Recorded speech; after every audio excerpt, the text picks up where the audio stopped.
हमेशा बंद रहता था। अगर ये घर बंद रहता था तो फिर ये लड़की यहाँ कैसे है? सर मैंने मकान मालिक को बुलवा लिया है। सर मुझे नहीं पता है लड़की कौन है, और 2 दिन पहले मैंने ये घर किराए पे दिया था। किसको किराए पे दिया? राम बहादुर नाम है सर उसका। फोन लगाओ इस राम बहादुर को। जी जी सर। सर फोन तो स्विच ऑफ आ रहा है। ठीक है, इसका फोन नंबर और रेंट एग्रीमेंट की कॉपी दो हमको। सर एक्चुअली एग्रीमेंट तो बना ही नहीं था सर। क्यों? सिर्फ डील हुई थी।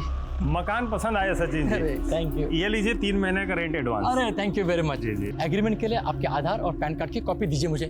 जरूर जरूर। पर क्या है ना कि मेरे आधार कार्ड में मेरा डेट ऑफ बर्थ गलत छप गया था। उसको ठीक करने की अर्जी दी हुई है मैंने। 3-4 दिन में आ जाएगा, फिर उसके बाद एग्रीमेंट कर लेंगे। जब तक मैं रहने आ जाता हूँ।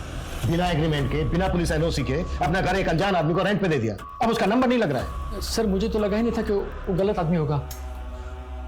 वो कहाँ का रहने वाला था? उसने कुछ एड्रेस दिया था अपना? पता है उसका आपके पास? सर एड्रेस तो नहीं है, लेकिन उसने कहा था कि वो यूपी का रहने वाला है। यूपी में कहाँ? वो सर नहीं पता मुझे। पता करो राम बहादुर कहाँ पर है, और इस मकान मालिक सचिन को अच्छे से इन्वेस्टिगेट करो। हो सकता है ये सिर्फ सिलेंडर ब्लास्ट नहीं बल्कि एक प्लान्ड मर्डर हो। और इस लड़की की पहचान पता करो। जी सर। सर यहाँ पे ये स्कूटी खड़ी है, मैंने आसपास लोगों से पता किया है, ये किसी की भी नहीं है। सर हो सकता है इसी लड़की की हो। देखिए चेक करो।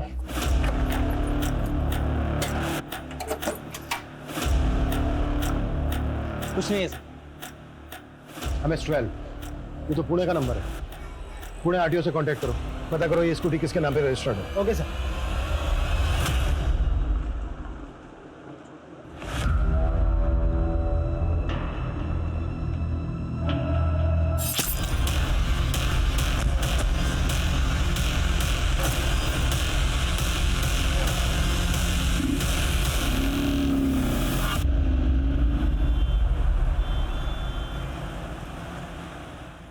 सर सचिन ने जो हमें राम बहादुर का नंबर दिया था वो नंबर तो फेक आईडी का निकला। इसका मतलब सचिन ने गलत आदमी को अपना घर रेंट पे दिया था। उसने एग्रीमेंट के लिए 2-3 दिन की मोहलत मांगी और तीसरे दिन उसके घर में सिलेंडर ब्लास्ट हो गया, जिसमें वो लड़की मारी गई। सर वो स्कूटी जो हमें उस घर के बाहर मिली थी वो उसी लड़की की थी जिसकी ब्लास्ट में मौत हुई थी। रजिस्ट्रेशन पेपर पर लड़की का नाम अनन्या मूले लिखा है। पुणे के भाखरवाड़ी का एड्रेस है। उस लड़की के पुणे के एड्रेस पे जाओ, मकान मालिक सचिन से राम बहादुर का स्केच बनवाओ। हमारे लिए जानना बेहद जरूरी है कि आखिर वो आदमी है कौन। Yes sir. अरे रुको रुको रुको रुको। जितना जल्दी हो सके एम्बुलेंस भेजिए, यहाँ पर एक बच्ची बेहोश पड़ी है। अभिषेक क्या हुआ? सर रचना बेटा, ऐसा नहीं है कि तेरी माँ और तेरी नानी को मेरी फिक्र नहीं है। क्या कर रही है बदमाश? सॉरी नानी माँ। मेरी एक्टिंग कर रही थी। नानी माँ, हाँ? मैं सोच रही हूँ कि आपका बुढ़ापा मैं ले लूँ और मेरा बचपना आपको दे दूँ।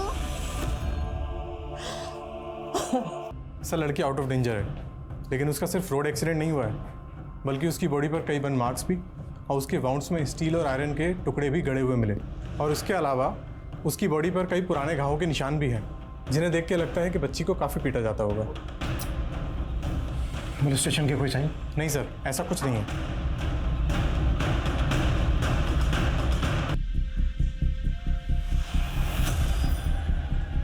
तेरी बच्ची भीख मांगा करती थी, हो सकता है कि इससे ज़बरदस्ती भीख मंगवाई जाती और ना मांगने पर इसे मारा पीटा जाता हो, इसीलिए इसके शरीर पे पुराने घाव के निशान हैं। सर मैं ऐसे गिरोह का पता करता हूँ जो बच्चों से भीख मंगवाने का काम करते हैं। लेकिन हमें यह भी पता करना होगा कि बच्ची के साथ अभी क्या हुआ है, जो उसकी बॉडी पर बर्न मार्क्स और उसके घावों में आयरन और स्टील के टुकड़े मिले हैं। सर अनन्या पुणे के भाखरवाड़ी में अकेली रहती थी। यहाँ आसपास उसकी फैमिली के बारे में कोई कुछ नहीं जानता। और सर ना ही किसी ने यहाँ पे राम बहादुर के स्केच को आइडेंटिफाई किया है। उसके घर की तलाशी लो, हो सकता है राम बहादुर से जुड़ा कोई डॉक्यूमेंट मिल जाए। और ये भी पता करो कि अनन्या पुणे से यहाँ मुंबई क्यों आई थी। सर पड़ोसियों से पता चला कि अनन्या nationsvoice.com के वेब पोर्टल पे एक प्रेस रिपोर्टर थी। अनन्या से जुड़ी हर एक बात पता करो। जी सर।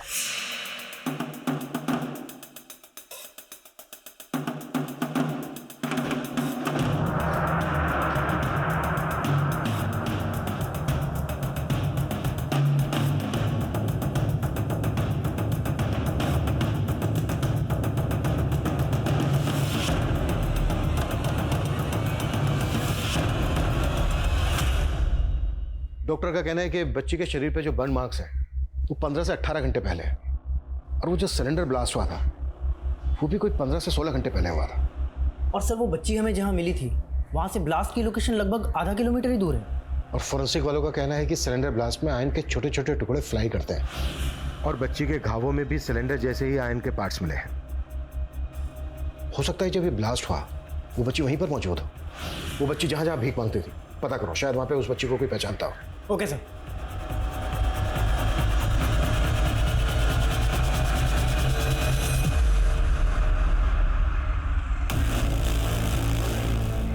रुको रुको,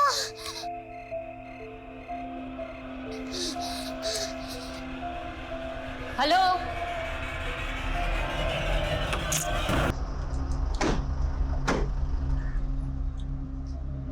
मैम, अनन्या यहाँ काम जरूर करती थी, लेकिन कुछ महीनों पहले उसने जॉब छोड़ दी थी। हमें अनन्या की लाश मुंबई के एक घर से मिली थी। क्या? जी, अनन्या की डेथ हो गई है और जिस आदमी ने उस घर को किराए पे लिया था वो ये है। क्या आप जानते हैं इसे? नहीं मैम। अनन्या की फैमिली में कौन कौन था? मैम, एक्चुअली उसकी कोई फैमिली नहीं थी, अनाथ थी वो। अनाथ आश्रम में पली बड़ी थी, लेकिन जर्नलिज्म को लेकर काफ़ी एम्बिशियस थी और पैशनेट थी, और सोशल मीडिया पर भी उसकी अच्छी खासी फॉलोइंग थी। आज मेरी सोशल मीडिया चैनल के पूरे 1 मिलियन सब्सक्राइबर हो चुके हैं। काफ़ी दिलखुश लड़की थी मैम, हम सबको अपना परिवार मानती थी। अगर अनन्या आप लोगों को अपना परिवार मानती थी तो उसने यहाँ पे जॉब क्यों छोड़ दी? एक्चुअली मैम, उसने अपना एक ब्लॉग शुरू किया था, रेज इनर वॉइस के नाम से। तो वो अपना पूरा टाइम उस ब्लॉग को देना चाहती थी, इसीलिए उसने जॉब छोड़ दी। माना अनन्या की कोई फैमिली नहीं थी, लेकिन उसका कोई दोस्त या बॉयफ्रेंड? अरे अनन्या, तुम घर नहीं गई अभी तक काम कर रही हो? सर, मेरा घर बहुत बोरिंग है। वैसे भी घर जाके मुझे सो ही जाना है ना, तो सोचा थोड़ा और काम कर लेती हूँ। अच्छा, आप इस बच्ची को जानते हैं? नहीं मैम। सर, अनन्या पुणे से मुंबई किस कारण से आई थी उसका तो कोई क्लू नहीं मिला, लेकिन सर अनन्या के घर से हमें कुछ पेपर्स मिले और उन पेपर्स पे मुंबई के कुछ एड्रेसेस लिखे थे।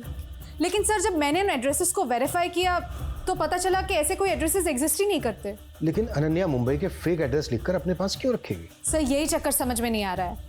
सर, वो रेज इनर वॉइस नाम से एक न्यूज़ ब्लॉग चला रही थी। हो सकता है वो मुंबई कुछ इन्वेस्टिगेट करने आई हो। अनन्या के सोशल मीडिया से उसके article, blogs, social media handle सब कुछ अच्छे से स्कैन करो। और हमारे लिए ये जानना भी बहुत ज़रूरी है कि वो बच्ची कौन है। उस बच्ची से बात करने के लिए चाइल्ड साइकोलॉजिस्ट की मदद लेते हैं, शायद उस बच्ची से कोई इंपॉर्टेंट इन्फॉर्मेशन मिल जाए। मैं कमी सर? सर, दहिसर पुलिस ने हमसे कांटेक्ट किया था। 2 दिन पहले उन्हें उनके एरिया में एक लाश मिली। पुलिस को कुछ बता क्यों नहीं रही थी? ऐसा कौन सा डर था जो उसे सता रहा था? और सबसे बड़ी बात ये थी कि वो उस साइट पर क्या कर रही थी जहां अनन्या सिलेंडर ब्लास्ट में मारी गई। अब इस छोटी सी बच्ची की असल पहचान जानने के लिए पुलिस ने सभी पुलिस हेडक्वार्टर्स में इसकी फोटो सर्कुलेट कर दी। साथ ही साथ अनन्या से रिलेटेड भी पूछताछ चल रही थी। सर, ये अनन्या के ऑफिस की बाहर की फुटेज है, ब्लास्ट से कुछ दिन पहले की। और सर, इस फुटेज में राम बहादुर भी नजर आ रहा है, अनन्या और उसके बॉस के साथ। एक मिनट, तुमने तो कहा था कि अनन्या के बॉस ने राम बहादुर को आइडेंटिफाई नहीं किया था। जी सर। पता करो अनन्या का बॉस क्या छिपा रहा है। सर, वो बच्ची खुशी, उसे पुणे पुलिस ने आइडेंटिफाई किया है। सर, वो बच्ची 8 महीने पहले अपनी माँ के साथ पुणे से लापता हुई थी। सर, ये उसकी माँ है, कुसुम नाम है सर इसका। लेकिन इस केस में तो बच्ची का नाम रचना है, जबकि डॉक्टर प्रिया को उस बच्ची ने अपना नाम। क्यों बच्चा? अब आप जल्दी से आंख बंद करो, मैं आपके लिए कुछ लाई हूँ। अच्छा। हाथ दो। अरे वाह रचना, थैंक यू बच्चा। वेलकम। आपको अच्छी लगी ना? और मुझे पहन के दिखाओ। एक काम करो, मैं ही आपको पहनाती हूँ। हाथ दो। कभी कभी तो लगता है कि मैं नहीं, तू ही मेरी माँ है।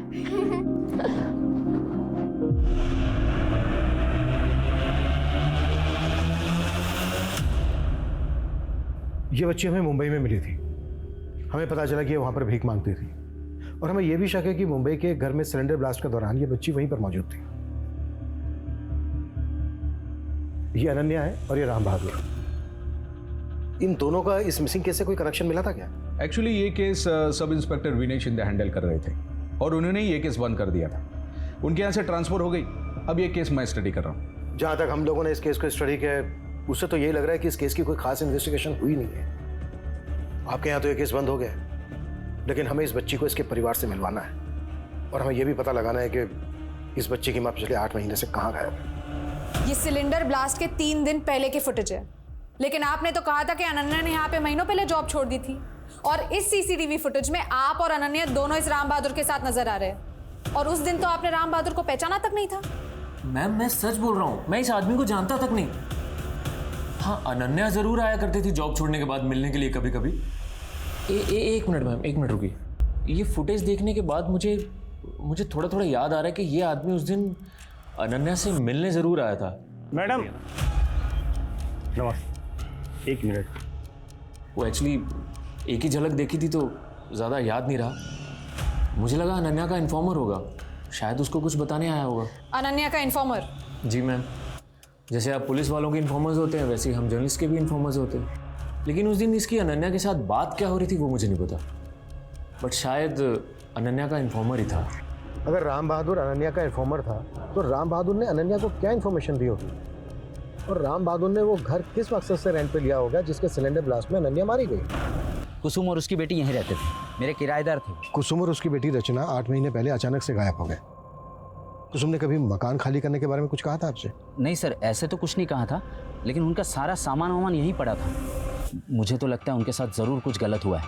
अच्छा, कुसुम का पति मनोहर वो उस वक्त कहाँ था? सर वो तो नाम का पति है, वो मनोहर अपनी बीवी और बेटी के साथ रहता तक नहीं था। 1 नंबर का बेवड़ा है सर, सच कहता हूँ। इस मनोहर को अपनी बीवी और बेटी की खुशी बर्दाश्त नहीं होती थी। ओह, तेरे आशिक ने तेरे लिए ये चूड़ियां भिजवाई हैं। देखिए आप फिर से उल्टी सीधी बातें कर रहे हैं। मैं उल्टा बोल रहा हूँ और तू जो उल्टा कर रही है वो मेरे पीछे उसके साथ में गुलछर्रे उड़ा रही है तू। हम साथ में। नहीं पापा, नहीं, मत मारो। क्या कुसुम का वाकई में किसी के साथ चक्कर था जो उसका पति मनोहर शक करता था उस पर? सर पहले तो सबको लगता था कि कुसुम का पति उस पर गलत शक करता है, लेकिन जब कुसुम अपनी बेटी के साथ यहाँ से चली गई तब लोग ये कहने लगे कि कुसुम शायद किसी आदमी के साथ भाग गई होगी। मनोहर के अलावा किसी गैर मर्द का आना जाना था क्या कुसुम के घर पे? सर इतना तो ध्यान नहीं दिया, लेकिन हाँ, जिस दौरान ये सब हुआ उस दौरान मैंने देखा कि एक साधु कुसुम के घर पे आता जाता था।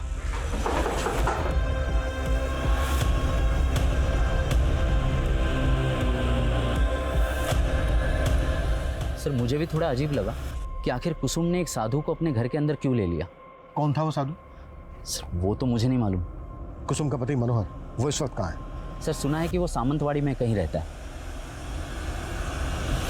जादव तुम सामंतवाड़ी जाओ, मनोहर के बारे में पता करो। सर। अभिषेक, प्रिया रचना को लेकर यहाँ पुणे उसकी परनानी के घर पहुँच रही है, हम वहाँ जा रहे हैं। सर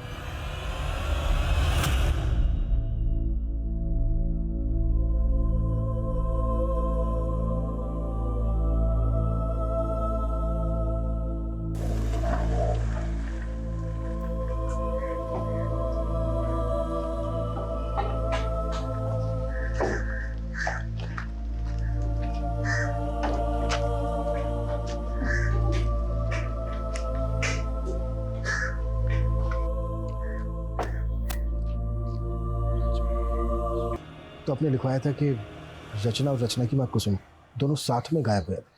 जी, उस समय मैं उनके साथ नहीं थी। शांति जी, हमें पता चला कि रचना के घर किसी साधु का आना जाना था। आप जानती हैं किसी साधु? साधु? नहीं साहब जी, बिल्कुल नहीं। हमें यह भी पता चला है कि कुसुम का पति मनोहर कुसुम पे शक करता था कि उसका किसी के साथ अफेयर है। आपको 1 नंबर का झूठा है वो। ये तो कुसुम की किस्मत खराब थी कि मनोहर के प्यार के चक्कर में पड़कर उसके साथ उसने भागकर शादी कर ली। इसीलिए मेरे दामाद यानी कुसुम के पिता ने उसके साथ सारे संबंध तोड़ दिए। फिर कुछ महीनों के बाद कुसुम के पिता का देहांत हो गया। बाद में हमें पता लगा कि मनोहर कुसुम की बेटी हुई है रचना। उसके प्यार ने हमारी सारी दूरियां खत्म कर दी थी। कि मिसिंग कंप्लेन आपकी माँ शांति देवी ने करवाई। जब वे दोनों मिसिंग हुए थे आप इनके कांटेक्ट में थी? कुसुम और रचना की फिक्रमंद तो मैं हमेशा रहती हूँ, लेकिन ये बच्ची मुझसे ज्यादा मेरी माँ के करीब थी। लेकिन उन्होंने रचना को अपने पास रखने से मना कर दिया। आप रचना की कस्टडी लेने के लिए तैयार हैं? नहीं नहीं साहब, हम इस बच्ची को अपने साथ नहीं रख सकते। क्यों? ये नानी है रचना की। देखिए साहब, मैं मानता हूं कि मेरी बीवी का इस बच्ची के साथ रिश्ता जरूर है, लेकिन अगर हम इस बच्ची को अपने साथ रखेंगे तो इसकी माँ कुसुम को ये बिल्कुल पसंद नहीं आएगा। इसलिए साहब आप रहने दीजिए। एक काम कीजिए ना साहब, आप इस बच्चे को इसके बाप मनोहर के पास छोड़ दीजिए ना।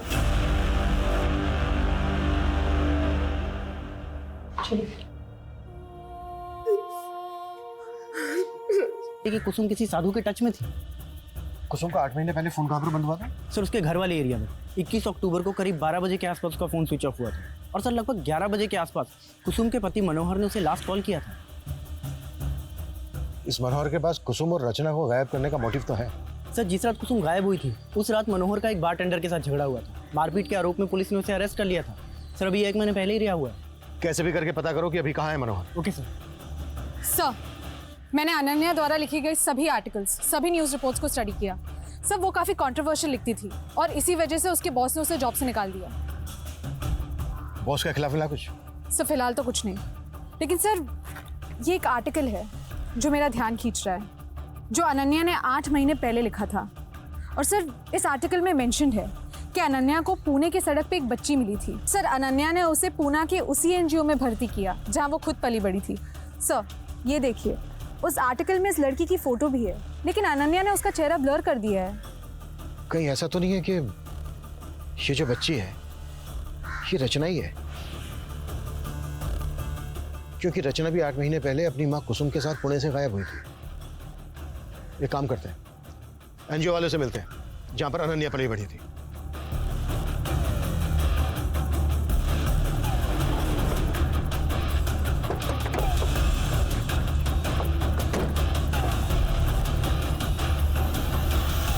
हाँ सर, अनन्या हमारे यहाँ ही पली बड़ी है। बहुत दुख हुआ ये सुनकर कि अनन्या अब इस दुनिया में नहीं है। 8 महीने पहले अनन्या एक बच्ची को लेकर आई थी यहाँ पर। उस बच्ची को लेकर अनन्या ने एक आर्टिकल भी लिखा था। ये वो बच्ची? नहीं सर, वो तो पल्लवी थी जो 8 महीने से हमारे एनजीओ में ही रह रही है।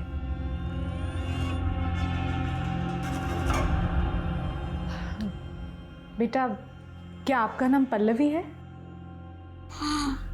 बहुत ही प्यारा नाम है। अच्छा मुझे ये बताओ, क्या तुम अनन्या दीदी को जानती हो? हाँ, वही मुझे यहाँ लेके आई थी। ठीक है, अभी तुम जा सकती हो।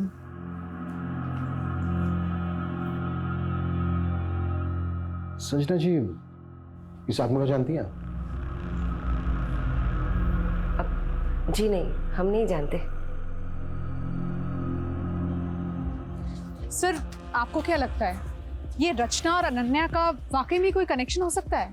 हो सकता है ना हो, पर हम इसको रूल आउट भी नहीं कर सकते। हमारे लिए सबसे ज्यादा पता लगाना ये जरूरी है कि रचना पुणे से मुंबई कैसे है, पिछले 8 महीने से उसकी माँ कुसुम कहाँ गायब, कि राम बहादुर कौन, और अनन्या को क्यों और किस मकसद से मारा गया। जी सर। हाँ जादव। सर मनोहर का पता चल गया। साहब मैं सच कह रहा हूँ, मुझे नहीं पता कुसुम कहाँ पर है साहब। साहब मेरी बात सुनिए साहब, कुसुम और रचना के गायब होने के काफी समय पहले मेरा उसके साथ में तलाक हो चुका है साहब। मुझे तो उनके बारे में पता भी तब चला था जब मैं जेल में था। लेकिन कुसुम के गायब होने से पहले कुसुम की आखिरी बार तेरे से बात हुई थी 21 अक्टूबर रात 11 बजे। कुसुम ने तुझे कॉल किया था? हाँ किया था। उस समय मैं बार में बैठा दारू पी रहा था। मैं खुद हैरान था कि तलाक के इतने समय के बाद मुझे फोन क्यों कर रही हो। हाँ बोल, क्या काम है? कुसुम क्या हुआ? उससे बात करने के बाद में मुझे कुछ ठीक नहीं लगा। मुझे लगा उससे जाके मिलना चाहिए, लेकिन जैसे ही मैं वहां से बाहर निकला नशे की हालत में बारटेंडर से टकरा गया साहब। उसे नोक झोंक हो गई। मैंने 2-3 टेक दी उसको, उसकी नाक से खून हुआ। उसने पुलिस को फोन करके मुझे अंदर करवा दिया। ये भी तो हो सकता है कि कुसुम के घर तूने किसी को भेजा हो ये सब कांड करने के लिए, और उसने कुसुम के फोन से तुझे अपडेट किया कि काम हो गया है, और उसके बाद जानबूझ के तूने बारटेंडर से झगड़ा किया, तू जेल गया, तू जेल में जाकर बैठ गया ताकि तेरा ये जुर्म सामने ना आए। यही हुआ ना? सर ऐसा कुछ नहीं हुआ है, मेरा यकीन कीजिए आप। तो शक करता था कुसुम पे कि कुसुम का किसी के साथ अफेयर है? वो तो था, मुझे पता था उसका अफेयर चल रहा है उस रजत के साथ में। कौन रजत? एक सेल्समैन है।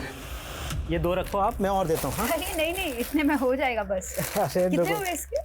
अरे आपसे पैसे लूंगा क्या? आप ये प्रोडक्ट यूज करो, आपके लिए फ्री है। अंतर अपना ये नाटक और निकाले यहाँ से, निकाले यहाँ से। और तू बता, तेरे को अपना सामान फ्री में क्यों दे रहा है ये? बोल क्या चल रहा है तेरा इसके साथ में? उस दिन के बाद भी मैंने रजत को कई बार कुसुम के साथ देखा था। तू रचना के बारे में कोई बात नहीं कर रहा। तू बाप है उसका, बेटी है वो तेरी, उसको पालना पोसना तेरा फर्ज बनता है, तेरी जिम्मेदारी बनती है। साहब मैं अपनी नशे की हालत से वैसे ही परेशान हूँ। नशा मुक्ति केंद्र जाने की सोच रहा हूँ, मैं कैसे पाल पाऊंगा उसको? ये ये लो।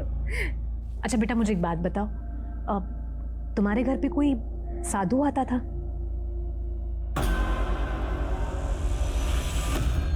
आठ महीने पहले तुम पुणे से मुंबई कैसे आई?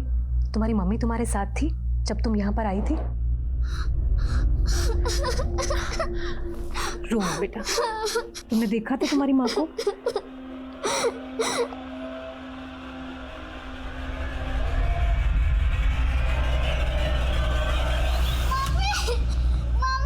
सर वो मनोहर कुछ भी बोल रहा है सर। सर सच तो ये कि कुसुम मनोहर से तंग आ गई थी। वो मालूम है मैं। अब तू ये बोल, तू कैसे जानता था कुसुम को? सर मैं घर घर जाके सामान बेचता हूँ, सेल्समैन हूँ सर।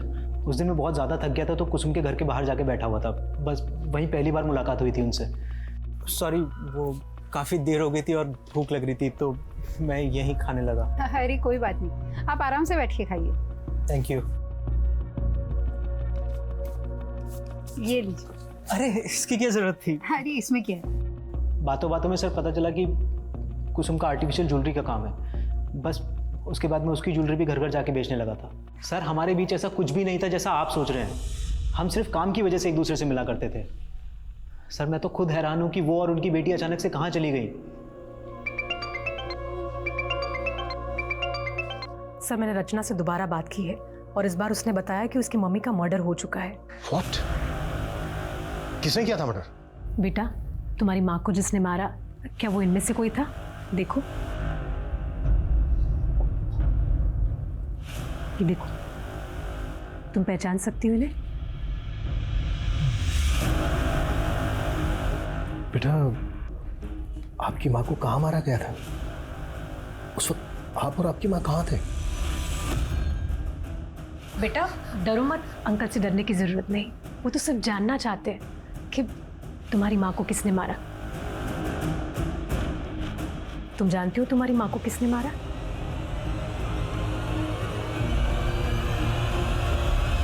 पुलिस वाले ने मारा। बेटा क्या वो पुलिस वाला था?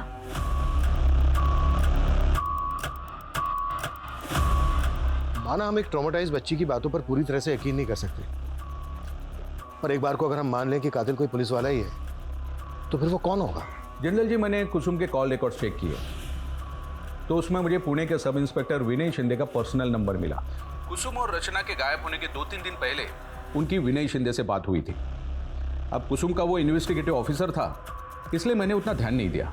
इसका मतलब यह है कि कुसुम को वो उसके गायब होने के पहले से ही जानता था।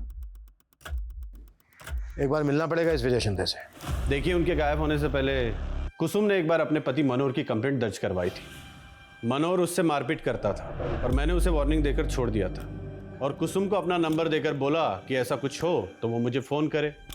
तुम दोनों की सिर्फ इसी वजह से बातें होती थी? आप तो उल्टा ही मतलब निकाल रहे। कुसुम और उसकी बेटी रचना के गायब होने के बाद तुमने सिर्फ नाम की इन्वेस्टिगेशन की थी। आपको मालूम भी है अपने पति की मारपीट की कंप्लेंट लिखवाते वक्त उसने मुझे क्या बोला था? साहब मुझे अब मनोहर से कोई रिश्ता नहीं रखना। एक बार मेरा उससे डिवोर्स हो जाए फिर मैं अपनी बेटी के साथ कहीं दूर चली जाऊंगी। तो सिर्फ तुमने इस वजह से ये मान लिया कि कुसुम अपनी बेटी रचना को लेकर अपनी मर्जी से कहीं चली गई? इन्वेस्टिगेशन भी की थी, लेकिन जो आपको फाइल में नहीं मिला वो आज मेरी पर्सनल डायरी में, लेकिन मेरा ट्रांसफर हो गया था। तो अब हमें गुमराह करने के लिए अपनी पर्सनल डायरी भी दिखाओगे? आप तो हाथ धो के पीछे पड़ गए। कोई एविडेंस है आपके पास कि ये सब मैंने किया है?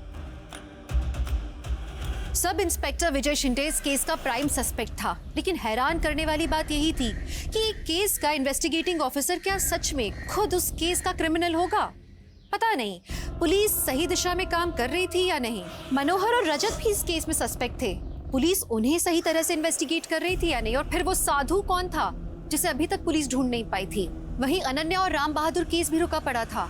सर, रजत की एक सोशल मीडिया प्रोफाइल है जिनमें मुझे ये वीडियोस मिले हैं और इन वीडियो में रजत अलग अलग गेटअप में है, कभी डॉक्टर कभी लॉयर, और एक वीडियो में तो वो साधु भी बना था, ये देखिए। और सर, जब मैं रजत की सोशल मीडिया प्रोफाइल चेक कर रही थी तो मुझे कुसुम की सोशल मीडिया प्रोफाइल के बारे में भी पता चला। सर, कुसुम रजत के सारे वीडियोस लाइक करती थी और कुछ वीडियोस में तो कमेंट भी करती थी। जादव, फैंसी ड्रेस का बहुत शौक है तुझे? सोशल मीडिया चेक किया हमने तेरा, बहुत सारे वीडियोस हैं तेरे अलग अलग गेटअप में। हाँ तो मैं समझा नहीं सर। समझाए? वो सारे के सारे वीडियो उस घर में बने हैं जहां पर कुसुम अपनी बेटी रचना के साथ रहती थी। अलग अलग गेटअप में मिलने जाता था तो कुसुम से। सर वो सब मैं कुसुम को खुश रखने के लिए करता था। सब मनोहर ने उसकी जिंदगी बर्बाद करके रखी हुई थी। मैं बस कुसुम की जिंदगी में कुछ रंग लेकर आना चाहता था। तू कुसुम की जिंदगी में रंग नहीं लाया, बल्कि तूने कुसुम की जिंदगी बेरंग कर दी, मार डाला उसको। नहीं सर, मैंने ऐसा कुछ भी नहीं किया है। मैं कुसुम से प्यार करता था सर। प्यार करता था तो कुसुम के डिवोर्स के बाद तू उससे शादी भी करना चाहता होगा, है ना? तो तुम्हारा डिवोर्स भी हो गया है कुसुम, वो हम शादी कर लेते हैं। नहीं रजत, मैं अब किसी की पत्नी नहीं बनना चाहती। हम दोस्त हैं, हम दोस्त ही रहेंगे। दोस्त? तुमने कहा था तुम शादी करोगी मुझसे, अब मुकर क्यों रही हो? हाँ, चिल्लाओ मत। मैंने कहा ना मैं तुमसे अभी शादी नहीं करना चाहती हूँ। अच्छा, तो इतने दिनों से घुमा रही हो तुम मुझे, या कोई और मिल गया है? तुम मेरे बारे में इतना गंदा सोचोगे ये मुझे पता ही नहीं था। तुम निकलो यहाँ से, निकलो और आइंदा अपनी शक्ल में दिखाना मुझे। और इस सब का बदला लिया तूने, उसे खत्म करके। नहीं सर, ऐसा कुछ भी नहीं है।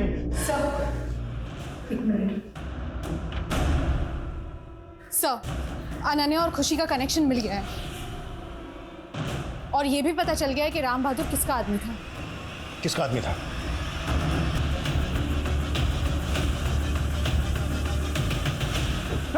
अभिषेक, सर क्या हुआ? आ जाओ आ जाओ, शाबाश, आ जाओ। एनजीओ की आड़ में बेकरी रैकेट चला रहे थे तुम लोग, और तुम्हारा ये असिस्टेंट, इसकी एक एक एक्टिविटीज पे नजर थी हमारी। सब पता कर लिया हमने तुम लोगों के बारे में। राम बहादुर भी तुम्हारा आदमी था ना? जी सर। बेटा, आपका नाम क्या है? एक्चुअली ये बहुत ज़्यादा सदमे में है, अपने बारे में कुछ भी नहीं बता पा रही है, लेकिन मैंने इसका एक नाम रखा है, खुशी। अनन्या उस बच्ची को हमारे एनजीओ में भर्ती करा कर वापस चली गई थी और हमने भी उस बच्ची को सारे बच्चों के साथ भीख मंगवाने के लिए भेज दिया। और फिर कुछ दिनों के बाद अनन्या वापस आई। वो खुशी से मिलना चाहती थी। अनन्या, तुम टेंशन मत लो, उसे एक अच्छी फैमिली ने अडॉप्ट किया है। सच में वो बहुत लकी है जो तुम उसे यहाँ ले आई। अनन्या हमें पूछने लगी कि उस खुशी को किसने अडॉप्ट किया है।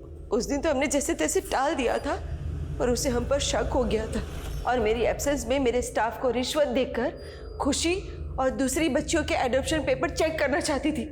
और जतिन ने मुझे सब कुछ बता दिया। वो हमारा भांडा फोड़े, इससे पहले हमने सोचा कि हमें उसे रास्ते से हटा देते हैं।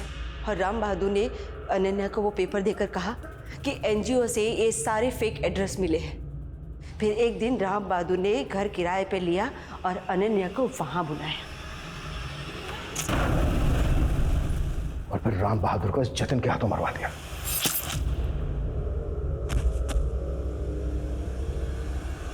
मैं कम इन सर? कम इन। सर, विनय शिंदे ने अपनी डायरी के साथ हमें कुछ पेन ड्राइव्स दिए थे और उन पेन ड्राइव्स में कई सारी सीसीटीवी फुटेजेस की क्लिप्स है 8 महीने पहले की, जो कुसुम के घर के आसपास की है। सर, ये ऑटो अक्सर कुसुम के घर के आसपास दिखाई देता था। विनय शिंदे ये फुटेज और पर्सनल डायरी देकर आखिर साबित क्या करना चाहता है? सर, पहले हमने उसकी बात पे भरोसा नहीं किया, लेकिन सर ट्रांसफर के पहले उसने वाकई कुछ ऐसे क्लूज इकट्ठा किए थे जो केस फाइल में मेंशन नहीं थे। तो तुम कहना चाहती हो जिसका ये ऑटो है उसका इस केस के साथ कनेक्शन हो सकता है?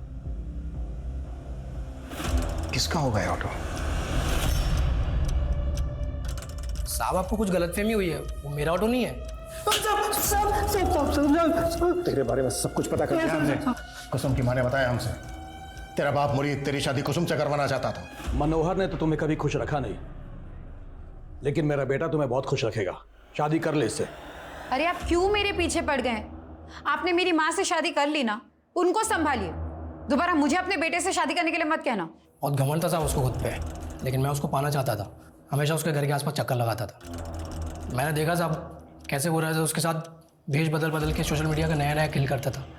मुझे लगा उसको ये सब पसंद है साहब, तो साहब उस दिन मैं भी अपना गेटअप बदल के उसके घर पहुंच गया उससे मिलने। तेरी मैं बताता हूँ तुझे